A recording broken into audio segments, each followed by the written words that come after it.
Всем здорово, народ. У меня возникла гениальная идея проверить, насколько играбелен вообще ДК без гира. Ну, почти. У меня есть 228-й ДКшник, Гнойняша, на сервере X5. Там сейчас все бегают 260 плюс минимум. У меня 1000 устойчивости на персонажа, чтобы вы понимали. Короче, решил пока просто побегать 1x1, посмотреть вообще, возможно ли кого-то победить. Сегодня мы на это посмотрим. Поехали. Понеслась первая котеечка, и нам сразу же не везет. Против меня охотник, у которого 32 тысячи хп практически. У меня поменьше, хотя я латник, но это, как говорится, база. И играет он в созвездии ночных эльфов. Для охотника это очень сильно, это хорошо для него. Для нас, конечно же, плохо. Ну и в целом вообще, кстати, созвездие ночных эльфов очень мощное на Сирусе. Прям нереально мощное. Из базовых одно из лучших. Но опять же, под класс, под спек и так далее. Значит, не получается у меня нормально пробить его питомца. Я очень деликатно так стараюсь с ним играть. Посмотрите, насколько много сил рун он мне накидывает, просто в зеленку стреляет. Ошалеть. Это просто ошалеть. Нужно очень аккуратно так с ним выходить из-за пиларщика, потому что дэмэдж огромный. Мы вообще не имеем права на ошибку. Мне бы, конечно, перейти с той кульда, но я хотел добить питомца, и у него остается 500 хп. Мне чуть-чуть не хватает. Скорее всего, сейчас ошибка, что я не бегу дальше. Мне нужно прямо сразу было мутузить туда и пытаться добивать питомца. Вот видите, я ему даю захилиться. Блин, он же 6500 хп, 7200 хп он остановил. Это ошибка. Можно было выиграть даже здесь. Я вам отвечаю, если бы я сейчас Пэта убил, я бы вот эти 5 секунд не тратил на то, чтобы этого питомца пробить. Настолько бы много он мне дамага не нанес сейчас. Я бы вызвал Гаргулью, постоянно был бы с ним в упор. Короче, я думаю, шансы были бы. Шансы были бы, и шансы были бы солидные, но мне все-таки немножко не хватает здесь. Еще и уклонение прокает, я не могу нормально подхилиться, он меня добивает.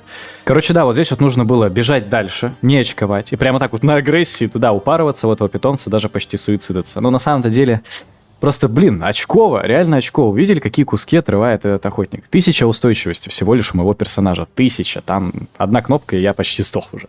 Да. Но, опять же, если бы мне чуть больше повезло, если бы я Пэта добил, я думаю, можно было бы доиграть уже с этим охотником и, возможно, даже победить. Не знаю. К сожалению, мы это не проверим. А очень бы хотелось бы. Ладно, окей, летим дальше. Вторая катка, как вы видите, я уже начинаю в созвездии льда. Этот бой, наученный горьким опытом, как говорится, против меня снова охотник, но это другой. У этого чела уже нету такого огромного перевеса по шмоту. По сути, он сейчас где-то на моем уровне. Ну, скорее всего, чуть-чуть лучше, потому что, блин, у меня 228 гир. Я в нем играл еще год назад, по-моему, или даже 1,5 года назад. И даже тогда он был ниже среднего. Короче, эта темка интересная. Сейчас мы подождем еще пару секунд, пока я найду, где отключить индикацию противника. Но на самом деле, опять же, если мы хотим играть прямо на верочку, прямо на победу, нужно ждать, пока к нам подойдет этот охотник. В идеале к нему не идти. Это как с магами, типа стоишь и ждешь, стоишь откисаешь, стоишь пьешь чай. Ну и смотрите, какая темка. Поскольку у вас не дошмот, и все противники это видят, ну обычно там у латников 1010 минимум, больше ХП и так далее, это может быть вашим козырем в рукаве. Вас могут недооценить, слишком сильно недооценить. То есть обычно как вы играете, если видите, что против вас лоугирнутый чувачок? Вы просто упарываетесь, теряете позиционку там и туда и сюда. Не планируете играть прям на 100% от своего скилла и так далее. Очень часто просто хотите в него упороться, быстренько снести и пойти дальше. Так вот, если грамотно как-то этим воспользоваться, есть шанс сыграть на победку. Значит, здесь гораздо проще мы справляемся с вражеским пэтом, плюс он его не контролит, он его, видимо, не любит. Отдал его нам, по сути, бесплатно. Но у меня уже закончился, по сути, хил. Такой мой основной пэт я уже съел. И это печально, это печально. Но, с другой стороны, опять же, против меня охотник, у которого питомца уже нет, это должно быть гораздо проще. В плане дальнейшего исхода событий. Просто призываем Гаргулью, и я сейчас могу, по сути, от него убежать. Просто убежать за пиларчик, не получать лишний дэмэдж, но, как бы, там чел уже 100%, по сути, умирает. Я нажимаю зеленку, Гаргулья его пристреливает до конца. Поменяю местами 3-ю и 4-ю каточку. Они все равно шли друг за другом, но чуть позже вы поймете, почему я это сделал. А у нас тут Дестра Варлок. Это, конечно же, неимоверная вкусная булочка. Всегда добегаем на него на ноге, не используя грипп, чтобы после того, как он нажал телепорт, гриппнуть его к себе. И на этом можно заканчивать арену, потому что у вас есть зеленка, у вас есть перерождение, у вас есть незыбка. Вас лок контролить не может, нормально дамажить не может, а вы же постоянно его пробиваете. К тому же, против Гаргульи у него нет нормального способа сражаться. То есть он может ее максимум один раз подстанить, и если он играет с собакой, например, да, он может нажать в нее немоту. Все. Тут, короче, даже шмот не нужен. На Бусти нас уже 35 платных подписчиков. Для первых 50 цена будет навсегда 100 рублей в месяц. Для всех последующих буду повышать. Поэтому, если планировали подписываться, сейчас самое время. Также добавил второй вариант подписки с небольшими плюшками. Переходите, знакомьтесь с контентом и подписывайтесь. А вот и третья каточка. Против меня закинула снова ханта. То есть, по сути, все мои 3 первые дуэли это были охотники. Я не знаю, мне они никогда настолько часто не попадались, но вот здесь так вот повезло. Но я даже не знаю, я не хотел ее вставлять, но опять же, нам нужен максимально честный обзор, да, я просто ставлю все свои катки, что я сыграл за день. Соответственно, охотник здесь вообще какой-то максимально кекисный, он уже и отражение нажал, и отрыв нажал, хотя даже к нему не подходил, я не знаю, зачем это сделал. Питомца он просто бесплатно нам подарил, по факту, снова охотник, который не любит своего звереныша, как говорится. Все, без питомца это, конечно же, становится кусок. Мы к нему подходим, нажимаю зеленку просто, чтобы он там меня не зарутал, не задамажил лишний раз, хотя он все равно меня рутает, кстати. Вот такая вот суета. Против охотников, если честно, у меня очень мало опыта игры. Я практически против них никогда не играл.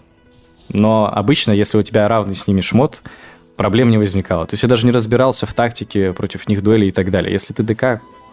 У меня всегда против них все шло очень даже гладко. Но опять же, если так чел играет, то почему бы его и не победить? Едем дальше. Еще одна катка против нас маг. Маг это, конечно, неприятно, но хотя на данной арене, да, на руинах Лордерона, возле гроба побегать можно очень даже с кайфом. Не хочу вписываться с ним сразу в какой-то бой, в какое-то противостояние, хочу посмотреть вообще, что он из себя представляет. Но судя по тому, что он не контролит Элема, он просто мне его бесплатно отдает, как будто бы проблем быть не должно. То есть, если вы убиваете Элема у мага прямо на самом старте вот так вот, вообще ни за что, радуйтесь, у вас все идет по плану, по крайней мере на старте.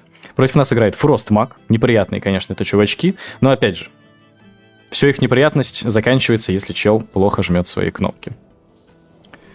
Первая глыба есть, можно призывать Гаргулью, когда она закончится, соответственно, мы так и делаем. После первой глыбы призываем Гаргулью и ждем, пока он нажмет вторую свою глыбу, если он вообще это сделать захочет. Конечно, вот так вот. Вот как должен выглядеть бой против Росмагов, по сути, все 100% времени. Ты либо стоишь в рутах, либо в стане, либо в таком замедлении, что ты прямо даже двигаться не можешь. У тебя вот так вот персонаж идет. Это должно быть перманентно. Здесь же, я не знаю, чувачок нас особо как-то не контролит, не дамажит. Вот первый раз стан нажал. Ну, короче, да. Пока что идет слишком хорошо. Ну, я ничего не могу сделать. Еще один бой против охотника. Да, еще один. И да, снова у него 32 тысячи хп, снова у него 4-я категория, и снова нам здесь, походу, вот так вот нам сейчас будет. Пытаюсь как-то к нему... Ну, смотри, как же я не люблю чувачков. Ну, это как бы не к ним вопрос, да, но в целом просто это неприятно. Когда ты играешь против чела, у которого гир настолько выше, чем у тебя, да, но при этом он не хочет играть как-то активно и все равно выжимает прям максимум. То есть видите, насколько он аккуратен. Он не подходит, не упарывается в меня, не бежит ко мне в упор. Хотя, конечно же, так делать не нужно. Ну, блин, если у тебя шмот настолько мощнее, настолько сильнее, почему так и не сделать, чтобы просто побыстрее бой закончить? Просто спойлер, если бы он это сделал, он бы все равно меня победил. Ну, 3 кнопки, я умираю.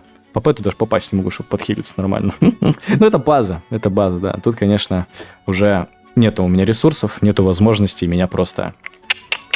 покарали. И последнее противостояние, просто гигачадное. Схватка против меня паладин, у которого 38 кусков хп. То есть на целую десятку, на целую треть он меня опережает в этом плане. Но чувачок явно относится ко мне с неуважением. То есть он и крылья нажал, и упарывается в меня максимально. Ну, то есть посмотрим, что сейчас будет происходить, конечно же. Призываю Гаргулью, нажимаю немоту, чтобы он ее не заферял. Нажимаю, соответственно, еще одну немоту стан питомцем, и на мне уже висит незыбка, чтобы он меня не подстанил. И почему-то он прямо сейчас не феряет мою Гаргулью. Я не знаю почему. То есть это верхний уровень неуважения. Он за него поплатится, мы его за это накажем. Я очень сильно на это надеюсь. Соответственно, у меня уже заканчивается хпшка, я отдал, по сути, все свои сейвы. Но и у противника тоже заканчивается хпшка. А поскольку он нажал крылья, бабла у него больше нету. Всю Гаргулью он простоял. Кстати, сэкономленный тринкет сейчас нам выигрывает игру. Только потому, что я его не нажал в начале, а потому что он в меня станом не попал. Я задиспелил паралич и добил его. Но это, конечно, очень интересно. Почему у меня вся Гарга жила, и он ее не ферял? Это не ко мне вопрос, пацаны. Это ко мне вообще никакого отношения не имеет. Победили, и ладно. Как говорится, делаем максимум, а там будь что будет. Конечно же, шмот решает. Как бы ты ни нажимал свои кнопки, если против тебя выходит фулл заряженный персонаж, а ты бегаешь на ДК, у которого даже двуручку мечом-то сложно назвать, скорее всего, это палка 213-го гира, то проблемы у тебя, очевидно, будут, и физически выиграть ты не сможешь в 99% случаев. К сожалению, это факты. К сожалению, в PvP решает далеко не только скилл, но и 40% я бы отдал шмоту. То есть влияние шмота на твою победу или поражение — это где-то 40%, особенно на вот этом кекисе, на личе, который по факту не лич. Но мы не ищем легких путей и так легко не сдаемся. Все, что от нас нужно, все, что от нас требуется, это играть на 100% от своего скилла. Постоянно ищите свои ошибки, изучайте их, исправляйте, постоянно прогрессируйте. И, конечно же, победки не заставят себя долго ждать, особенно когда шмот ты потом подтянешь, будет вообще прекрасно, сногсшибательно и перфекто. Прикиньте, если ты и скилловый перец, и еще у тебя шмот есть, то это же убийственная комбинация, никому не спастись, никому не выжить. Эксперимент, конечно, был не очень обширный, всего лишь 7 каточек 1x1, но я думаю, что в целом данную рубрику можно периодически повторять, смотреть, что из этого выйдет. А вдруг даже в совоках можно будет комфортно себя чувствовать. Очень опасно, конечно, это говорить, я в это особо не верю, но мы посмотрим, я думаю, я потестирую, поиграю. Поэтому пишите свои комментарии, как вам такой формат. Всем удачи, всем успехов, не забывайте про телегу. Адиос.